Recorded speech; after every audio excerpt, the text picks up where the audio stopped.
Hey everyone, welcome back to Plywood Workshop. Many of you know that I just finished rebuilding this table saw. And what better way to be able to break in this new saw than to build a kitchen cabinet. Now this kitchen cabinet is going to be a little bit different. The cabinets that were already built in this house were custom made many years ago, and they were not to any type of standard as far as size and measurements. So the cabinet that I'm going to be building is going to match those measurements. So in this video, I'm going to show you a little bit different technique on how to build a cabinet. However, do not follow the dimensions that I'm going to be using because they are far from standard at all. And I don't want to confuse anybody with the cabinets that are being built today with the actual standard measurements as compared to the measurements that I'm going to be using to build this cabinet.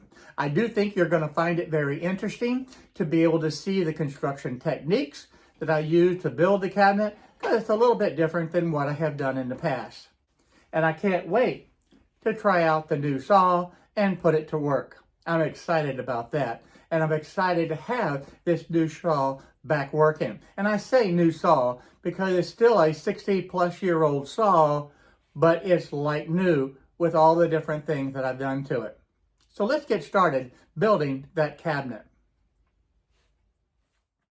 The first step in building the cabinet is to break down the 4x8 sheet plywood in manageable pieces. So I cut the height of the cabinet, and now I have basically two sides, and I need to cut them to the appropriate size. So I'm just going to cut this in half. And I'm very fortunate to have my son in the shop today. We're going to have a lot of fun building this cabinet together. It's not often that he comes by and visit. Now what you're seeing here is the actual second cut of this new saw. The first cut was just ripping the basic size and breaking that plywood down. But one of the things I want you to notice is that this is cutting absolutely fantastic. I'm glad that I took the time to be able to align the tabletop to the saw blade, and of course putting a new saw blade on was a good idea also. The edge of this cut doesn't even need to be sanded. It's fantastic. With the two sides done, I want to move to the cross members. Now I'm cutting these cross members 6 inches wide. Now I'm not going to put a full back onto this cabinet.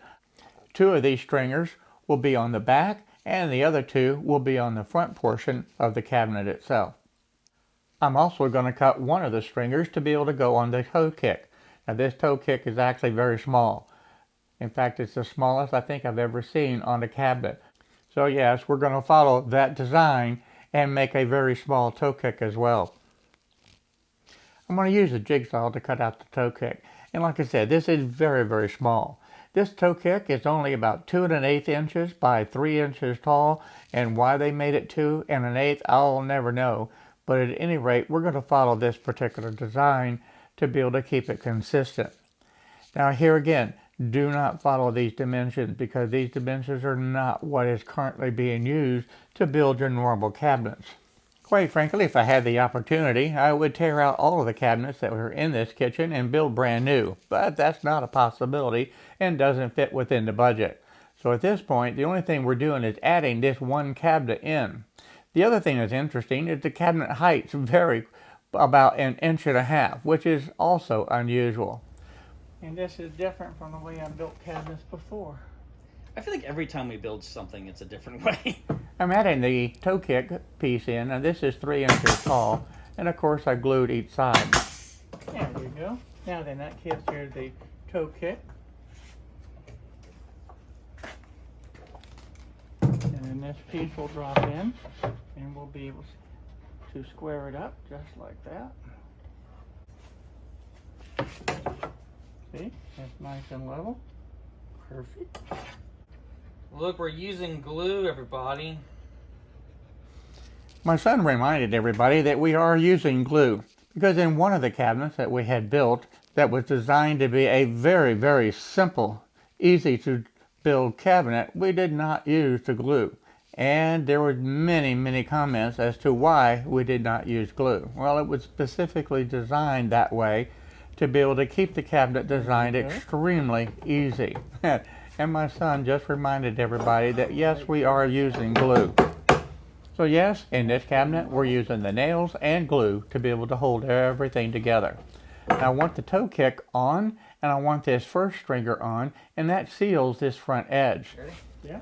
And we'll of course nail it in place with the glue, and that'll keep everything nice and square. And of course I have the stringer that's on the back side that you can see that's already installed. Don't shoot your finger. You filming that? The finger method. Don't shoot your finger! All right, hang on. You switch sides. You're left-handed now.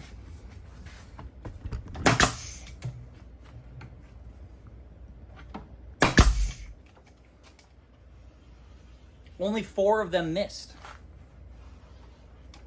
All your fingers are safe and sound.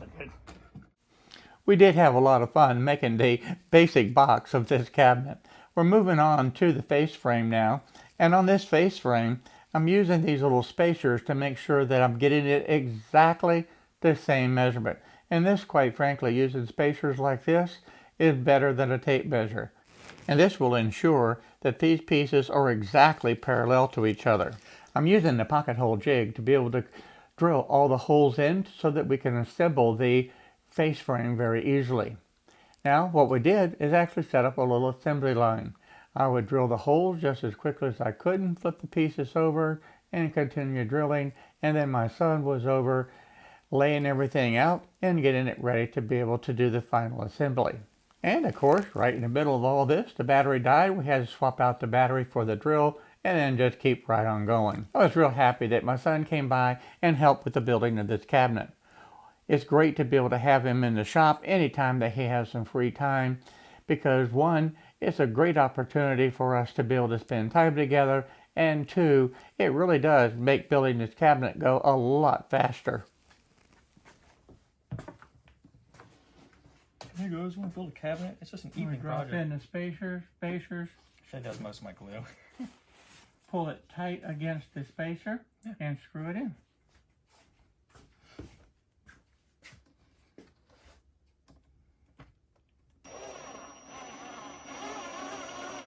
So this worked out great, sharing the workload just a little bit. He would do one side, hand me the drill, and of course I would do the other side.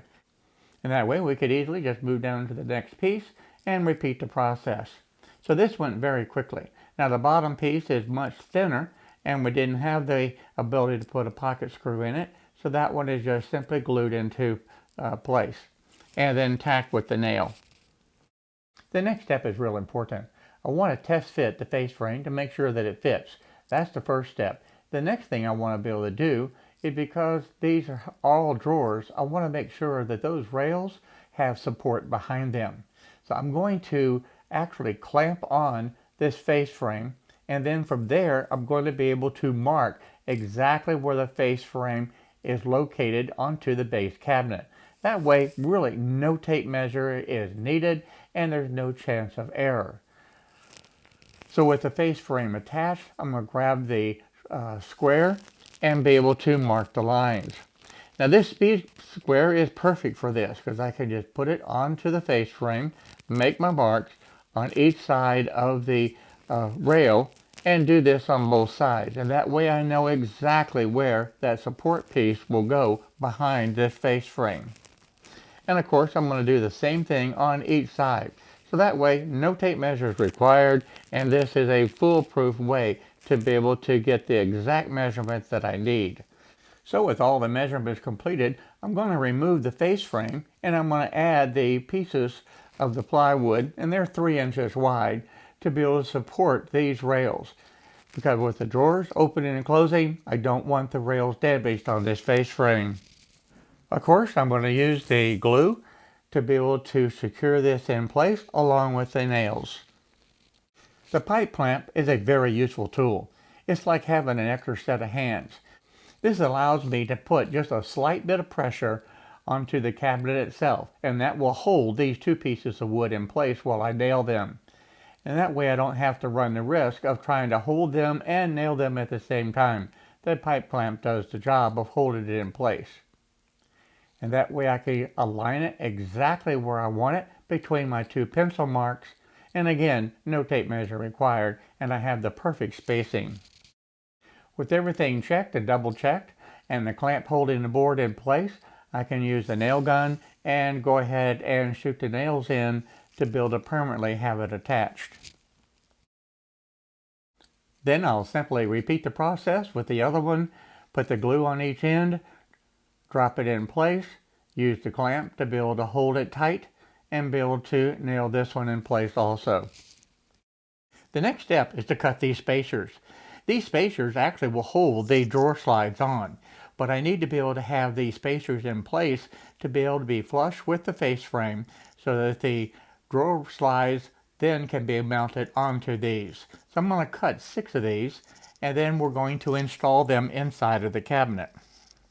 Now, before I get some crazy comments, my fingers are well away from the blade, plus I have the blade guard in place, and this dust collection system completely encloses the blade. So my hands are completely safe and away from the blade and cannot cause a problem there. So safety is a high priority and definitely is a concern.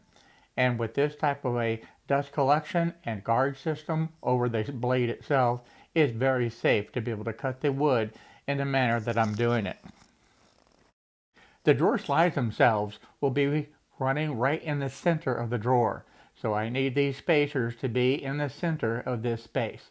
So I'm just going to simply mark the center, get everything aligned, and then attach these spacers to the cabinet itself.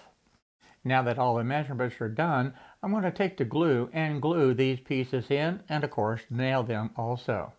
Now I've switched over to an 1.25" nail to be able to attach this, so to make sure that it does not go through the material all the way. That would not be a good thing.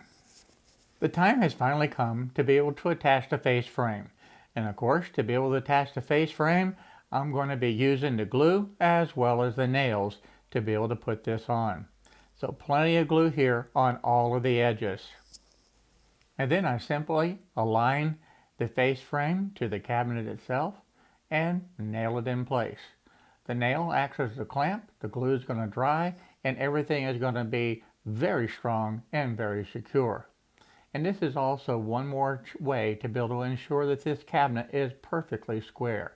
I know the face frame itself is square, so if there's any small adjustment that needs to take place, well, it can easily be adjusted at this point.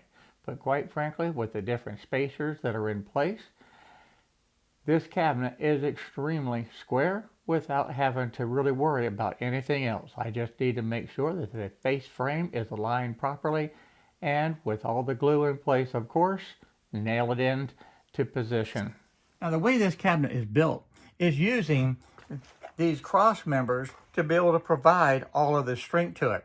And I have one across the back of this cabinet, and that'll be used to be able to screw the cabinet to the wall, as well as down at the bottom. And that keeps it where it's perfectly square. And then on the front side, I have the same thing. I have one across this area, as well as one down at the bottom. Now in between, I have these smaller pieces of wood that actually support the face frame itself. So this cabinet actually has an awful lot of strength, and yet it is a very simple design to be able to build. These pieces, these members right here, are the spacers to be able to bring this right out to the edge of the face frame for the drawer slides to be put in. The drawers that I have built use this rabbet joint to be able to join the sides together, and this has proven to be a very strong, effective joint and a very easy method to be able to build the drawers. Now, if you'd like to see the full build of this, instead of seeing the other builds that I have done in the past, leave me a comment down in the description below, and I'll show you step by step how I built these drawers. So at this point, the base cabinet is completely finished. The only thing that's left is a little bit of sanding, and then I'm going to paint this cabinet inside and out and get it completely finished. At that point, I'll be ready to attach the drawer slides, and I'm going to be using a full extension drawer slide for these 3 drawers. This was a lot of fun to be able to build today using my brand new old table saw. It's actually working great, and this was a good first project for that table saw. Now, if you like this video, by all means, give me a thumbs up. Don't forget, hit that little subscribe button down there, and I look forward to seeing you in the next video. So for now, bye-bye, everyone.